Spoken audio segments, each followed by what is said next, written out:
This time on the Highland Woodworker. When I went from a 1,200 square foot shop and I downsized, it's also hard to get rid of anything too. Jeff Wyatt is the ultimate garage woodworker. Instead of parking 2 cars in this space, see the impressive tool layout he uses to maximize his work area to create masterful pieces like these. Then Popular Woodworking will showcase 2 huge helpful tips when working with tiny screws in your project. Plus, learn the importance of versatility when choosing that perfect workbench for your shop. And will hard wax oil be the perfect solution to finish your furniture? We'll try to make that decision simple. These stories and more, this time on the Highland Woodworker.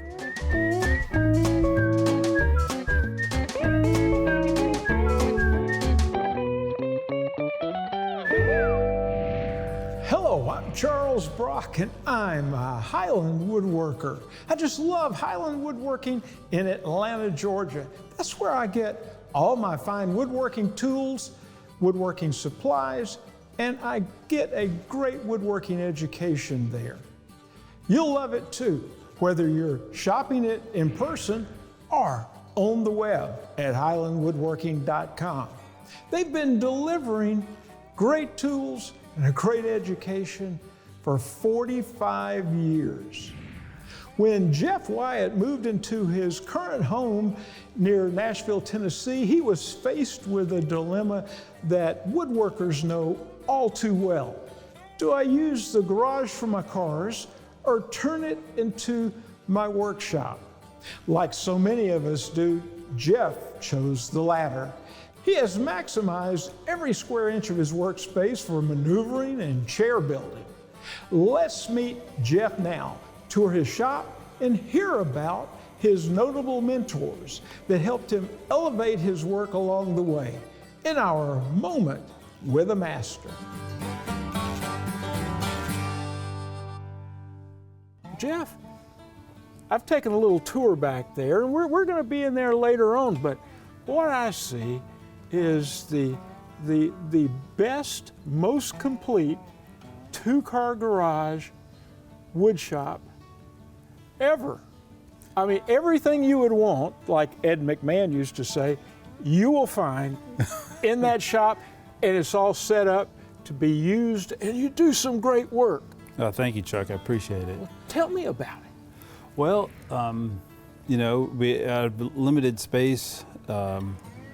You know, you want to make the best of it. So anything that's in there is things that I use on a daily basis. If it's not, it'd just be in the way. You know, as every woodworker, I wish I had more space. But when I went from a 1,200 square foot shop and I downsized, it's also hard to get rid of anything too. Wow. I mean, you have really got this packed in here. Yeah, it's... Yes, but you know where everything is. I can see how everything is approachable. Right. There is kind of a workflow, like you've got sharpening here for everything from your lathe tools to chisels and so forth. You've got great equipment. I mean, just kind of, you name it. You've got storage, and it's stored. Right. It is packed in here. Yes, it is. But it's quite impressive for the garage woodworker gone wild. Yeah, because you do bowls, you do chairs, you do drawers for chairs, like the little desk Windsor. You do a lot of different things, and you can do it all in this shop. Yeah, which is nice. Oh, it is. So take us on a little walk and talk, if you will. Sure. This is, I have my shaving horse, bandsaw, and my 2 lathes. So all my spindles I'll turn in here. This is where I'll primarily carve the seats. Yeah. Yeah. This is a nice way to do it. Yeah. And this turns? Yeah, it turns, and the nice thing about this, you can get around all the way around. So even though if I had this workbench, which is nice, but then I'd still be clamping it on the corner of the bench, which I'd want to be working at. This allows me to go ahead and I can just walk around and move nicely. Yeah. What inspired you to become a woodworker? How did that journey start? Well, it started with my father. He's a woodworker, and a lot of the stuff in the house that we built our dining room table. We built a lot of our own furniture, but it was out of necessity. It wasn't because he really wanted to. He enjoyed it, but it was cheaper to do that. So, and I was kind of in charge of sanding. So many of us started out with sanding. Right. Yes. A lot of people find sanding such a dismal existence that it might kill their woodworking interest, but not you. No. And the one thing I love to do is make chairs. I signed up with a class with Pete Gelbert, and during that internet search, I found a guy named Greg Pennington, which lived right around the corner from me. I was pretty amazed about with Greg and the amazing work that he did, the school that he ran, and he didn't know it at the time, but I was going to be his best friend. Or I visit him quite a bit. What has been the emphasis for your development? What's helped the most? Just allowing myself to fail. You know, the first time I made a stool, it was a three-legged stool. At that point, that was the highest skill set I was at. You know, now I can go ahead and build a comb back rocker or a child's high chair or any other Windsor chair. But it's learning to build on that skill set that you have right now, and then also looking at and getting a mentor to help you in that journey. This is a writing armchair. This design is from Greg Pennington. It's very comfortable, very nice. I like the size of the paddle. It's a beautiful chair. It's very useful too. Yeah, and it's got utility with drawers in it. Yep. Yeah, hand-cut dovetails. And it's kind of a big piece, so you can be very comfortable sitting there for a good while you're writing or taking notes or something like that. Great utility. And this is kind of your newest project. Yeah, I'll be teaching this up at the Sam Buford School of Woodworking in Michigan. This is a really nice chair. It looks extremely well once it's finished, and it goes in the kitchen of a dining room. I really love making this high chair. Yeah, and this is in the white, as they say. Yeah.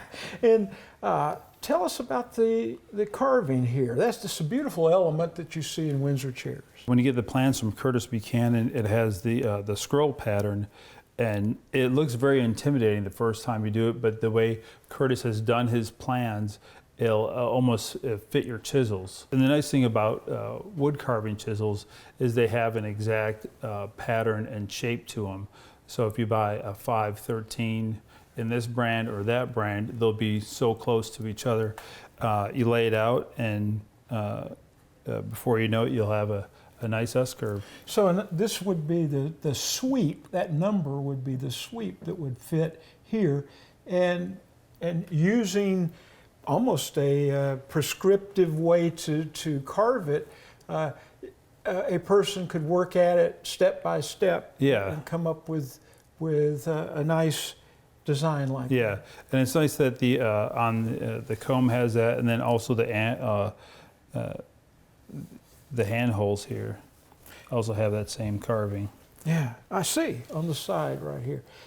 Yeah, that's nice, very nice. But you would have different sweeps here than right there. Right. Yeah, you seem to have a lot of my favorite chair designs. I'm kind of envious here. You've got a Brian Box slat type Appalachian rocker, is that right? That's right. I learned how to make this with Jeff Lupkowitz. He's a master teacher at this, And it was really refreshing to take a ladder back class, learn a different style of chair. Jeff does just such a wonderful job teaching this. Yeah, these are hand bent or steam bent. Steam bent, and then they're hand shaped. They have a nice facet up on top. These are sized right to the mortise. And then he also has these nice little diamonds that these are all hand carved in here. He uses the end of an auger bit. Right. It's cut off, and then that makes the square hole, and then you put a peg in there, and then actually shape that to forward side to make that nice diamond. Beautiful. What I really love are the facets. Yeah. All made at using a draw knife. A draw knife and a spoke shave. Yeah, you could feel it. It's so organic. Really puts you in touch with the wood that you love. It's just wonderful. Long facet here. Yep. And that helps with taking that pressure off your elbow when you're sitting there reading or whatever. It's just a wonderful design and well executed. I'm so happy to see that here. And then you have this chair. Yeah. Tell us about this design. This design's based off Pete Gelbert. He did plans for fine woodworking years ago, and this is loosely based off of that plan. This is a very nice chair. These are both, then this one is just without the rocker. Same type of chair. Yeah. It's kind of taking the Windsor rocker or a Windsor chair and making it maybe more modern or mid-century modern. Right. Yeah. And just beautiful. Instead of having spindles that are more rounded, this is more of a Maloof style. Maloofian or Maloof style. Maloof style. Yeah. Very nicely done. Yeah, and the thing I like about this is when you take that divider and put it up here, and you get that nice swoop that comes up. Yeah, so that kind of swings across here, just like the seat bowl here. And that all the elements work together just beautifully in this chair. Jeff, you've come such a long way with your craft and all of your interest as a woodworker. And you have started teaching.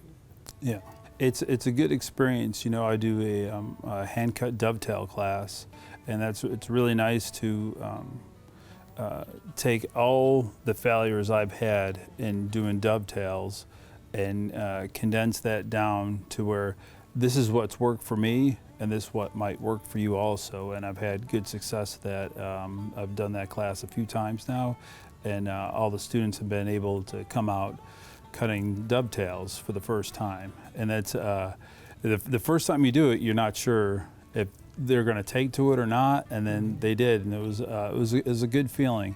And then also, I have my son Copper. It's also nice to have him in the shop learning to cut dovetails, and he's only 9, so it's fun. Do you see a budding woodworker in your son?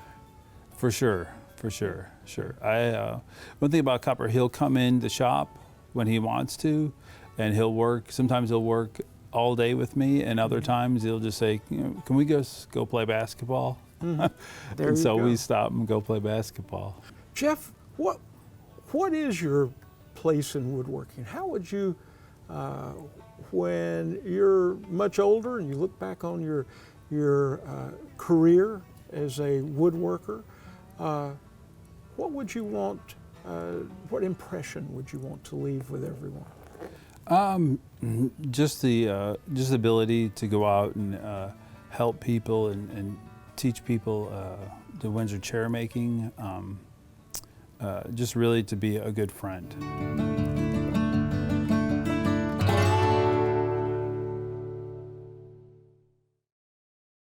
Meet the Bora Centipede, the lightweight and portable workshop table that supports up to 3,000 pounds, stores in a small space for tight shops, and opens into a work table to bring your work to a comfortable height.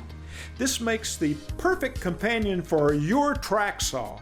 Comes with X cups and hold downs to secure your work. Just add the Boro workbench top and you've got a great auxiliary table anywhere in your shop. Upgrade your shop today.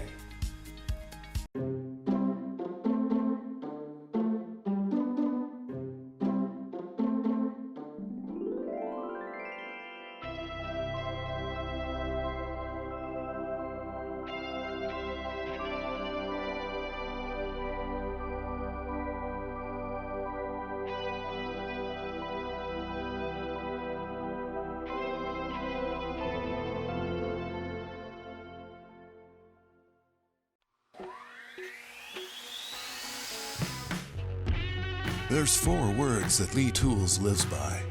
4 words that mean quality joinery to take your projects to the next level. Whether it's dovetails, box joints, or mortise and tenon. And we'll even help you clean up. Those 4 words: better tools, better results. Whiteside Machine Company has been in business for over 30 years providing customers with quality router bits. Fine Woodworking Magazine has declared Whiteside router bits best overall and best value when compared against 17 other brands. No matter the router application, they have the type and profile of carbide router bit you need. When you put a Whiteside router bit to work in your shop, it is guaranteed to make you smile.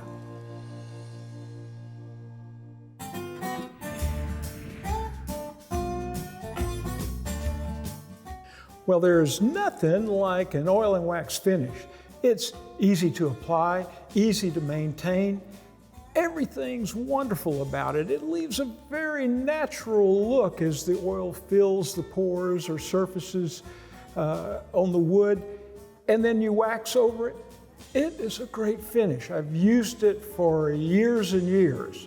Well, now we're ready to do something brand new with an oil and wax finish. This is General Finishes Hard Wax Oil plus a hardener. That really caught my attention and I'm excited about it. This is the first time I've used it.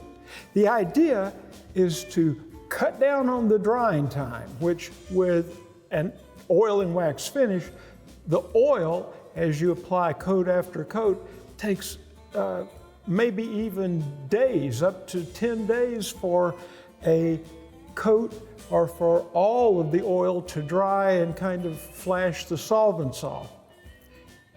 But this is even better because it dries faster and it's more durable. It gets harder quicker.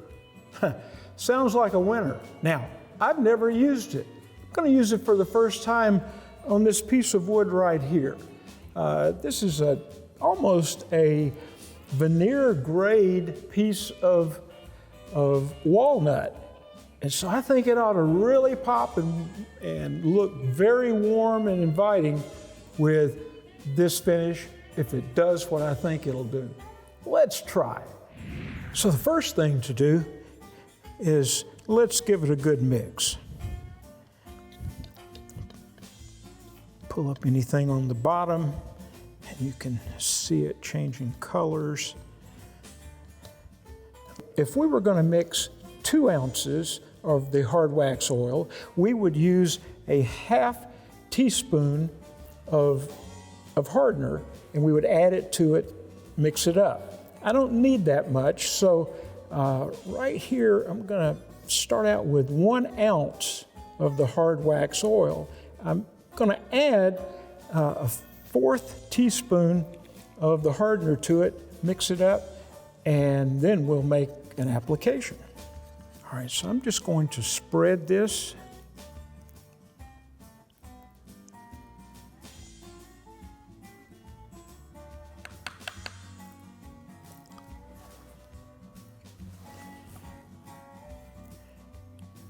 And you can use a pad if you'd like. I'm going to use this silicone spreader and kind of squeegee it on.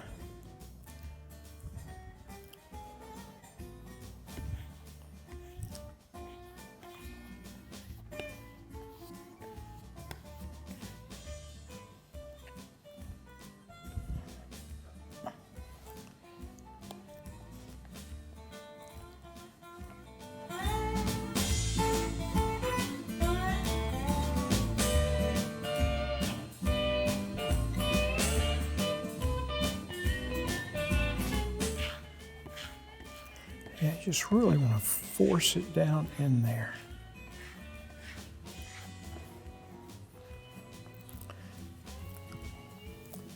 All right, let's remove the rest of the excess. Well, that's a nice looking color. Wow. Yeah, that oil and wax really makes it pop and shine. And this is just one coat. With walnut, I think 2 coats would be even better. Now, it's going to be dry to the touch by the time I finish rubbing this out. But don't want to recoat until tomorrow. That would be safe. And tomorrow is not as bad as waiting for the typical oil to dry over a couple of days. This is nice. Now let's see. Oh yeah, yeah, I like that. That smiles at me.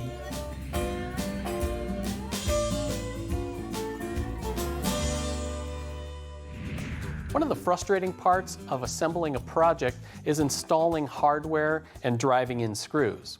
It may not really seem like it, but for something like this project where I'm attaching a Lazy Susan to 2 pieces of plywood, what I need to do is drive some small screws through this clearance hole to secure the Lazy Susan bearing. Now, what often happens is that I lose the screw down into a dark, confined hole. Ends up in the same place that all your missing socks go from the dryer. But there are a couple of solutions to this problem. One is to just use a small rare earth magnet. You can stick the magnet to the shaft of the screwdriver.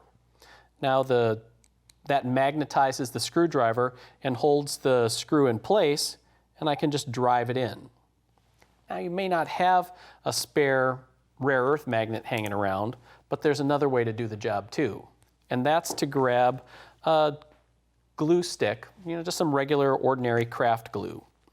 You just take it, put a little dab on the tip of the screwdriver, don't even have to wait for it to dry, and then slip the screw in place.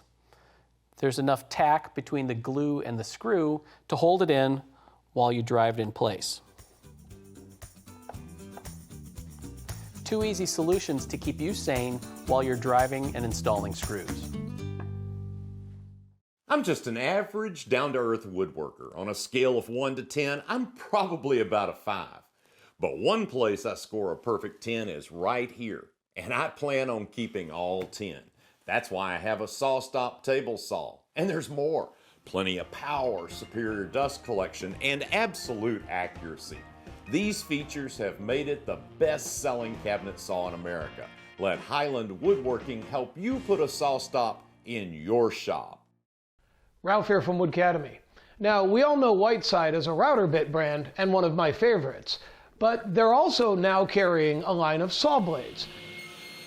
I was working on a cutting board project and needed to rip down some hardwood.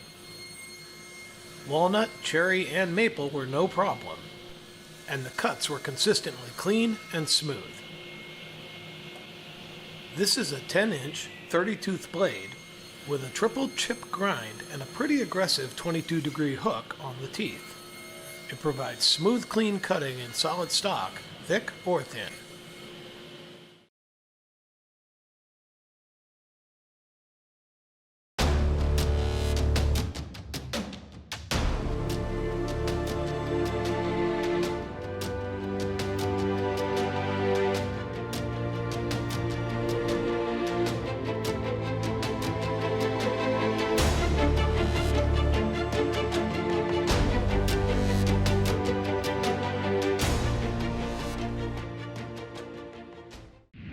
Highland Woodworking stocks a wide selection of Rikon power tools, known for their innovative design and rugged durability. Highland has sold thousands of Rikon's industry-leading bandsaws with sizes to fit every woodworking need, from the compact, affordable 10-inch model to competitively priced 14 and 18-inch models. Shop us also for Rikon's reliable planers, lathes, and professional low-speed grinder, all with an exceptional 5-year warranty. Rikon Power Tools. If you can't make it to Highland Woodworking in Atlanta, Georgia, you can shop online at highlandwoodworking.com.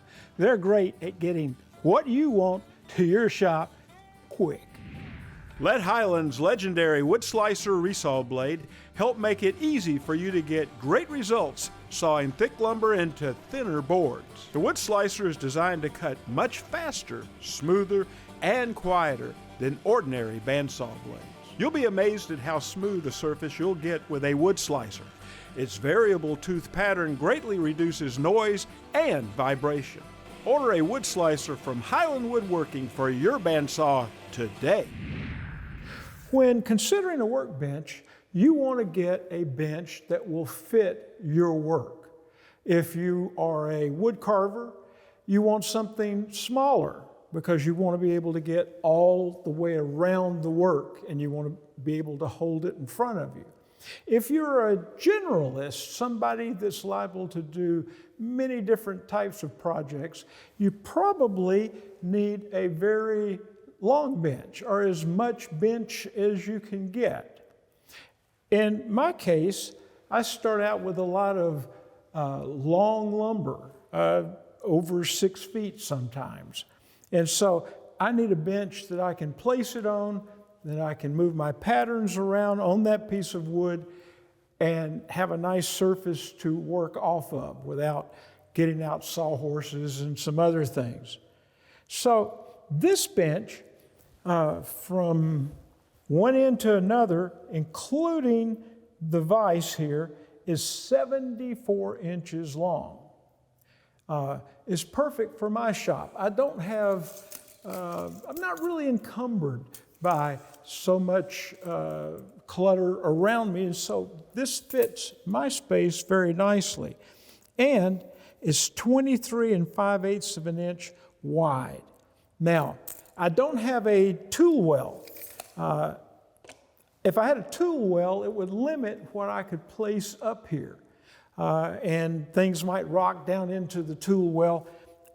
I like a bench for my use that is long, wide, and solid. This bench is made of solid birch, 3 inches thick. It's a wonderful bench.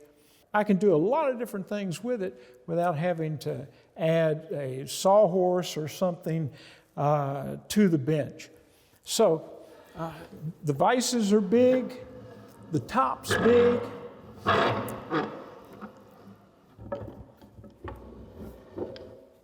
Joburg has a bench that will fit your needs. For example, I'm a chair maker. I could sit a whole chair up here, front to back, and it sits very nicely. You can't do that if you have a small bench. So find the bench that you need and always choose a Joburg.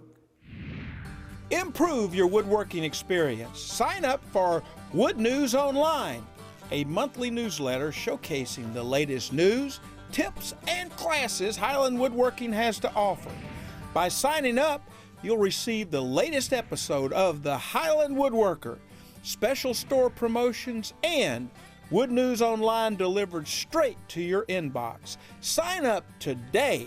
Well, that's about all the time we have for this episode of the Highland Woodworker.